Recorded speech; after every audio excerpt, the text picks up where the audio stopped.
Hello friends, welcome to my YouTube channel Bihar agriculture academy Patna. तो friends, स्वागत है इस नए वीडियो में।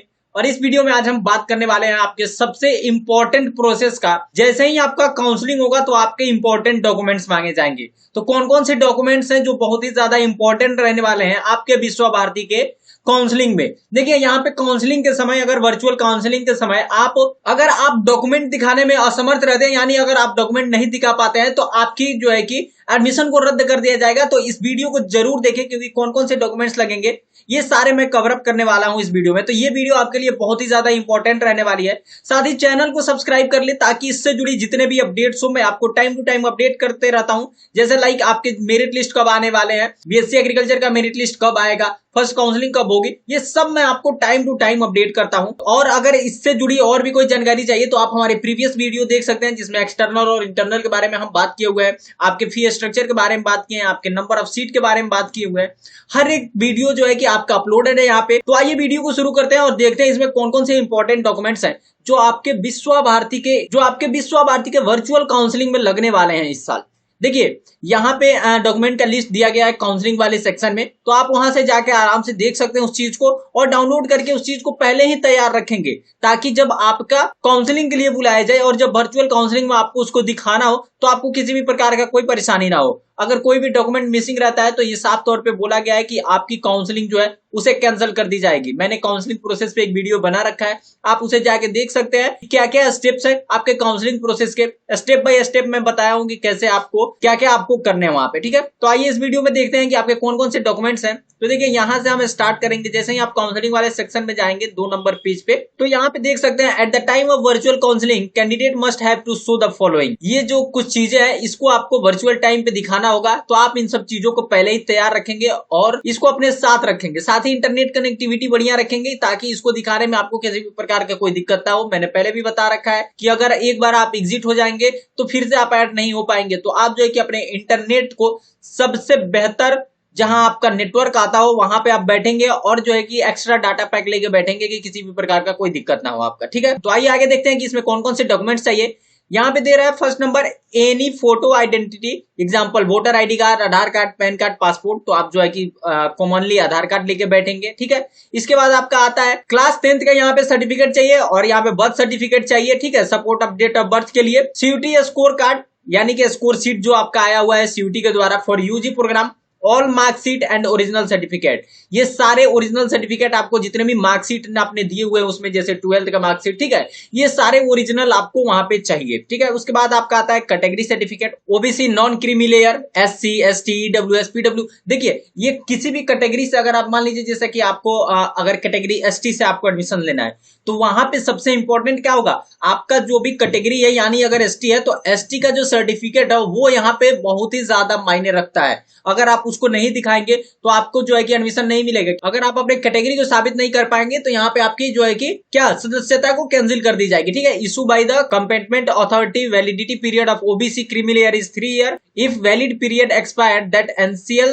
Certificate is not older than 1 year. देखिए, यहाँ पे 3 साल से, ठीक है, 3 साल तक का अगर आपके पास ओबीसी नॉन क्रीमी लेयर का यहाँ पे सर्टिफिकेट है वो चलेगा। अगर वो नहीं है तो एनसीएल सर्टिफिकेट जो है, ठीक है, वो 1 साल से पुराना नहीं होना चाहिए। ठीक, वो लगेगा। For EWS, it is currently financially year and for PWD certificate validity as mentioned in the certificate। देखिए, यहाँ पे EWS का जो है कि इसी सत्र का चाहिए आपका, और PWD में जो आपका बना हुआ है PWD का सर्टिफिकेट, तो वो जब तक के लिए वैलिडिट है, जब तक के लिए वो बना हुआ है तब तक का वो चल सकता है। ठीक है, नो रिक्वेस्टिंग, यहाँ पे देखिए, यहाँ पे दिया हुआ भी है, no requesting for further timing will be entertain in both case. ठीक है, यहाँ पे कोई एक्स्ट्रा टाइमिंग नहीं दिया जाएगा।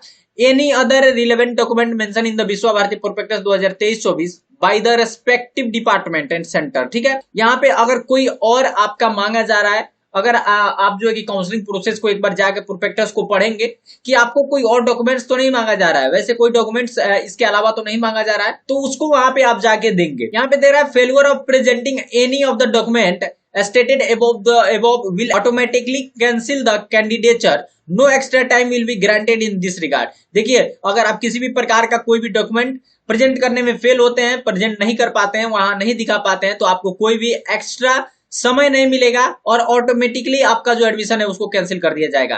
Candidates have to show this document during the virtual counselling session. यहाँ पे जब वर्चुअल काउंसलिंग होगा तब इस डॉक्यूमेंट्स को आपको दिखाने हैं, तो इसको आप अपने साथ रखेंगे।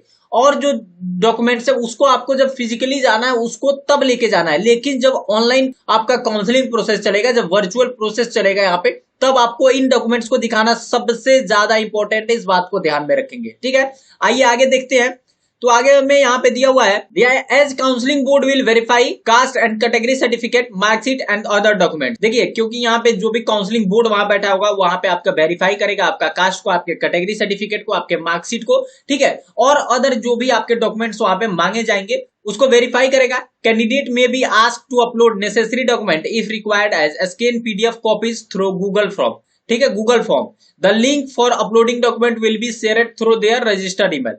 यहाँ पे बोला जा रहा है कि आप क्या करेंगे, आप जो है कि यहाँ पे गूगल फॉर्म के द्वारा जो स्कैन PDF होता है, ठीक है, उसको पहले इसका एक कॉपी बना के रख लेंगे। यहाँ पे क्या हो सकता है कि ऐसा नहीं है कि मांगा ही जा रहा है, लेकिन मांगा भी जा सकता है। अगर अपलोड करने के लिए बोला जाए तो आप जाके वहां पे आपके ईमेल पे एक लिंक आएगा, उस लिंक पे जाके आपको अपलोड करना होगा। ठीक है, तो आप क्या करेंगे, इन सारे डॉक्यूमेंट्स को यहाँ पे गूगल फॉर्म का जो आपका आता है जिससे स्कैन करके PDF बनाया जाता है, आप PDF बना के क्या करेंगे, उसको रख लेंगे। हर एक चीज को प्रॉपर वे में उसका नेम लिख के आप रख लेंगे, ताकि कोई भी दिक्कत नहीं हो। अगर आपको अपलोड करना पड़े तो भी आप उस समय आपको ज्यादा दिक्कत नहीं हो। देखिए, अपलोड करना पड़े तो आप तुरंत अपलोड कर देंगे, फिर वैसे आप रिसाइज करने जाएंगे और वहां पे PDF बनाने जाएंगे तो आपको बहुत ही ज्यादा दिक्कत होगा। ठीक है, once the candidate confirm accept the available seat, he she shall be required to make the fee payment in full.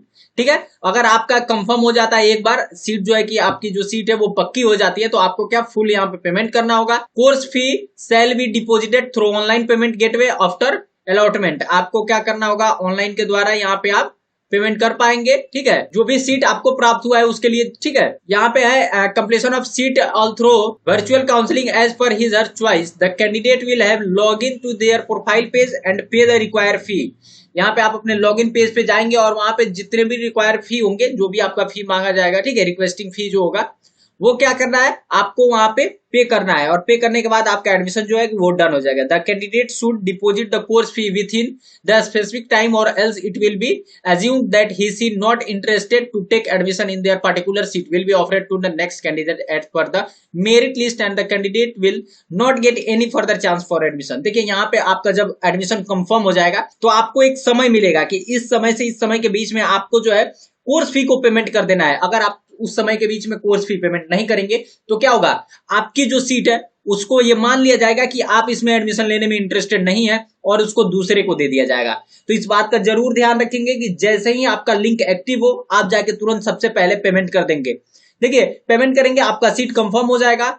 अगर पेमेंट नहीं करेंगे तो आपका सीट जो है वो दूसरे को दे दिया जाएगा। और अगर आप पेमेंट नहीं करते हैं तो फिर आपको दूसरा मौका भी नहीं मिलेगा यहाँ पे एडमिशन लेने के लिए। ठीक है, फिर आपको बोलता है during first counselling seat will be confirm based on the category wise vacancy and A waiting list for admission into subsequent vacancy if arise may be done. ठीक है, यहाँ पे फर्स्ट काउंसलिंग जब कंफर्म हो जाएगा, ठीक है, उसके बेस पे आपके जो है कि सीट वैकेंट जो भी रहेंगे वेटिंग लिस्ट उसको निकाला जाएगा। अगर कोई भी सीट बचते हैं तो then if any candidate fail to pay admission fee or change his her subject and then the vacant seat will be offered to the next candidate for the waiting list. देखिए, क्या किया जाएगा, first round में आपका आ गया, name आ गया। अगर आप क्या करते हैं, आप पेमेंट नहीं कर पाते हैं, आपका कैंसिल हो जाता है। पहले तो सीट अलॉट हो गया था, अगर आप जो है कि फी पेमेंट नहीं कर पाते हैं, अपने सब्जेक्ट को चेंज करना चाहते हैं कि नहीं मुझे इस कोर्स में नहीं लेना है, दूसरे कोर्स में लेना है, तो आप क्या करेंगे, तो अब आपका जो सेकंड वेटिंग लिस्ट होगा उसको जारी किया जाएगा। ठीक है, और उसके बाद जो नेक्स्ट कैंडिडेट होंगे उनको यहाँ पे सीट दिया जाएगा। Before offering the seat from the waiting list the category of the vacant seat will be verified in according to with GIO rules. यानी गवर्नमेंट ऑफ इंडिया का जो रूल्स है उसके बेसिस पे यहाँ पे क्या किया जाएगा, पहले वेरीफाई किया जाएगा कि कितने सीट बचे हैं और उसके बेसिस पे ही आपको यहाँ पे दिया जाएगा आपके जो नेक्स्ट वेटिंग लिस्ट का आपका जो सीट है वो नेक्स्ट वेटिंग लिस्ट का यहाँ पे जारी किया जाएगा। ठीक है, फिर यहाँ बोल रहे हैं it is needless to mention in case of ties multiple candidate having same score in a particular rank if any in the merit list rank position will be finalize as per the tie breaking criteria state in the prospectus. यहाँ पे क्या बोल रहा है कि जो भी आपका टाइप ब्रेकिंग वो रूल है, टाइप ब्रेकिंग जो क्राइटेरिया है, अगर आप मान लीजिए 2-3 बच्चे ऐसे हैं जिनका एक ही रैंक है, ठीक है, तो उसको किस बेसिस पे दिया जाएगा, तो टाइप ब्रेकिंग के बेसिस पे यहाँ पे आपको दिया जाएगा। ठीक है, इसके बाद प्लीज नोट में यहाँ पे कुछ देता है all admission will be provisional Cooperation from the candidate and their parents during counseling will be highly appreciated for the smooth conduction of the counseling session and the admission process too. It is not possible to declare the duration of counseling beforehand. यहाँ पे क्या बोल रहा है जो भी candidate होंगे और उनके माता पिता जो होंगे वो काउंसलिंग में वो जो कोऑपरेशन दिखाएंगे, ठीक है, उसको अप्रिशिएट किया जाएगा यहाँ पे यूनिवर्सिटी के द्वारा, और उससे पहले नहीं किया जा सकता है, जब काउंसलिंग हो जाएगा उसके बाद किया जाएगा। तो ये ओवरऑल आपका जो डॉक्यूमेंट्स था जो कि आपके काउंसलिंग के लिए मांगे गए थे, ठीक है, ये देख सकते हैं आप विश्व भारती का ये काउंसलिंग वाला सेक्शन है। इसमें सबसे पहले मैंने बताया था इंटीग्रेटेड कैंडिडेट के लिए एक्सटर्नल और जो भी इंटीग्रेटेड स्टूडेंट होंगे, ठीक है, इसके लिए क्या है, फर्स्ट पीडब्ल्यू, सेकंड यूआर, फिर थर्ड ईडब्ल्यूएस, फोर्थ ओबीसी। इस सीक्वेंस में आपका जो है कि यहाँ पे काउंसलिंग प्रोसेस चलेगा, ठीक है। तो दोस्तों ये आपका ओवरऑल था विश्व भारती का कि कैसे कैसे आपको कौन कौन से डॉक्यूमेंट्स लगेंगे और कैसे कैसे काउंसलिंग करने हैं। इस पे तो मैंने ऑलरेडी पहले वीडियो बना रखा है, तो आप जाके उस वीडियो को भी देख सकते हैं और समझ सकते हैं कि कैसे कैसे काउंसलिंग प्रोसेस में भाग लेना है। तो दोस्तों अगर वीडियो अच्छी लगी हो तो वीडियो को लाइक जरूर करें, क्योंकि बहुत ही ज्यादा मेहनत लगता है इस वीडियो को बनाने में, तो एक लाइक तो जरूर करें। ठीक है दोस्तों, मिलते हैं अगले वीडियो में। जय हिंद, जय भारत।